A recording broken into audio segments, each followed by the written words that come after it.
Hello everyone, today I am going to teach you that how to balance an unbalanced equation.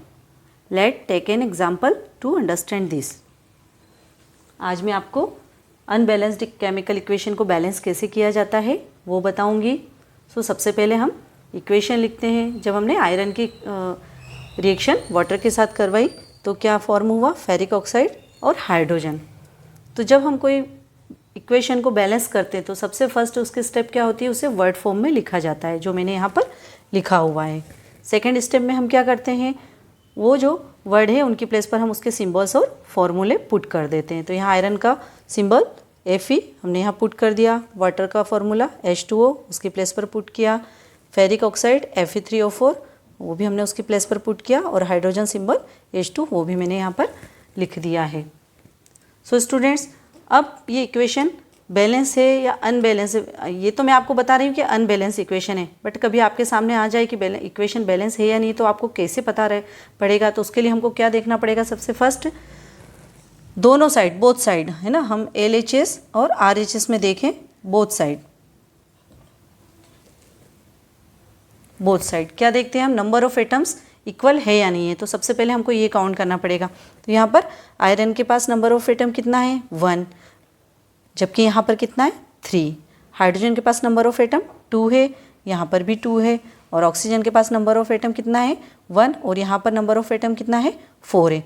Means हमको ये समझ में आ गया कि ये जो इक्वेशन है ये बैलेंस नहीं है, इसी को हमको बैलेंस करना है, क्योंकि number of atom LHS and RHS में इक्वल नहीं है. जब LHS और RHS दोनों में नंबर ऑफ एटम इक्वल होंगे तभी ये इक्वेशन हमारी बैलेंस होगी. तो अब हमको इसको बैलेंस करने के लिए सबसे पहले क्या करना होगा, हमने ये तो पता कर लिया कि ये बैलेंस नहीं है.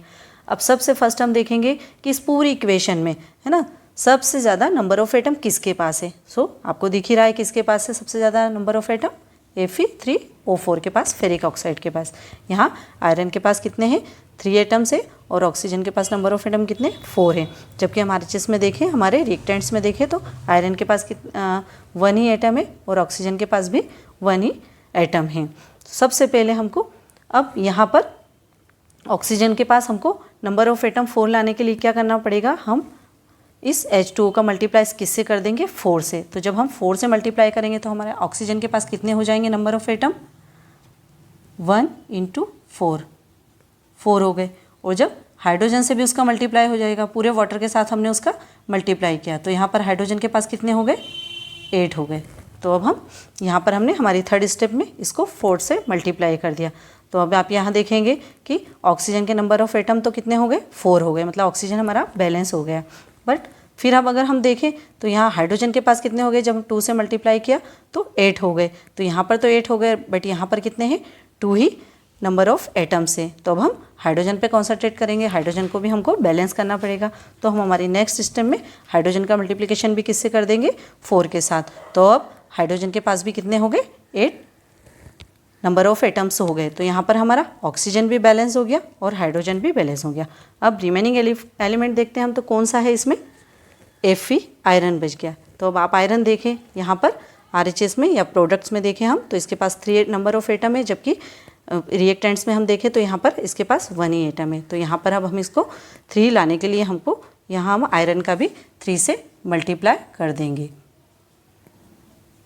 तो आयरन के पास भी कितने हो गए नंबर ऑफ एटम, 3. तो अब यहाँ अब हमको सबसे लास्ट स्टेप में हमने जितने भी हमारे पास एलिमेंट्स थे, सिंबल्स, फॉर्मूले, हमने सब में उनके बैलेंस करने के लिए हमने वहाँ पर उनका मल्टीप्लिकेशन किया हमको जिसकी नीड थी. तो अब एक बार और हम दोनों साइड LHS और RHS दोनों साइड हम नंबर ऑफ एटम्स देखेंगे, काउंट करेंगे, फिर देखेंगे कि हमारी इक्वेशन बैलेंस हुई या नहीं है. तो अब यहाँ हम आयरन की बात करें, आयरन के पास 3 एटम है, यहाँ भी देखें हम 3 एटम आयरन के पास है. फिर हम हाइड्रोजन की बात करें, 4 × 8, तो 8 यहाँ पर है, और यहाँ भी हाइड्रोजन के पास कितने हैं, 4 × 8. ऑक्सीजन के देखें 4 × 1 = 4, तो यहाँ भी 4 एटम्स है और यहाँ पर भी 4 है. मतलब ये जो हमारी इक्वेशन है ये कैसी हो गई, ये बैलेंस इक्वेशन हो गई. तो ये आपको बिल्कुल अच्छे से समझ में आ गई होगी.